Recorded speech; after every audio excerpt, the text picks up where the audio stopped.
Noi abbiamo perso tempo utile, che in un periodo come questo è tempo vitale. Se oggi siamo in queste condizioni, lo dobbiamo a una maggioranza che ha trascinato un'agonia e soprattutto ha procrastinato questa agonia facendoci assistere a un teatrino che avremmo voluto, e ve lo dico non perché faccio parte di altra parte politica, perché tutti noi cittadini mi hanno detto ma se non c'è, non c'è, punto, è inutile che andiamo avanti. Così Luca Zaia commenta la crisi di governo, l'incarico accettato con riserva da Mario Draghi, figura istituzionale, dice, di alto livello e riconosciuta in tutto il mondo, ma che si trova di fronte due ostacoli. Io penso che sia fondamentale dire che ci sono due fasi: la fiducia,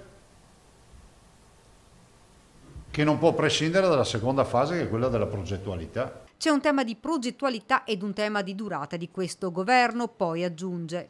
Poi uno dice bisogna essere responsabili o responsabili, noi siamo sempre responsabili, ma la responsabilità deve essere nell'indole umana, ma non la follia di andare sul crinale di un burrone. E quindi tutto dipende da cosa dirà il dottor Draghi alle forze politiche. Altrimenti l'unica soluzione è andare al voto, perché il popolo resta sovrano. Sulla scelta di Renzi il presidente non ha dubbi. Penso che sia stata una manovra improvvida, no? L'unica cosa che noi cittadini in questo momento non volevamo erano i casini. Se il punto di caduta era quello di sfasciare tutto, diciamo che gli va dato 10 e lode perché ci è riuscito.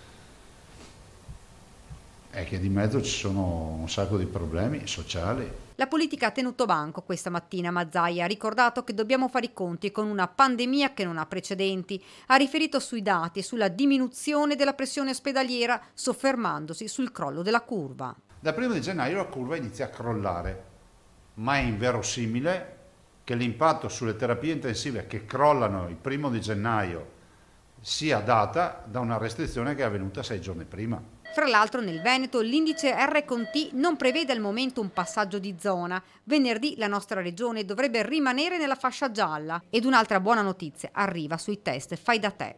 Completata, e ho visto le carte da Rigoli proprio domenica mattina del tema della validazione del tampone fai da te, adesso le carte verranno finalmente mandate a Roma. Per arrivare a questo risultato è stato effettuato uno studio multicentrico che ha visto il coinvolgimento di Trento, Bolzano, del Friuli Venezia Giulia e l'Emilia Romagna per testare in più centri questo fai da te.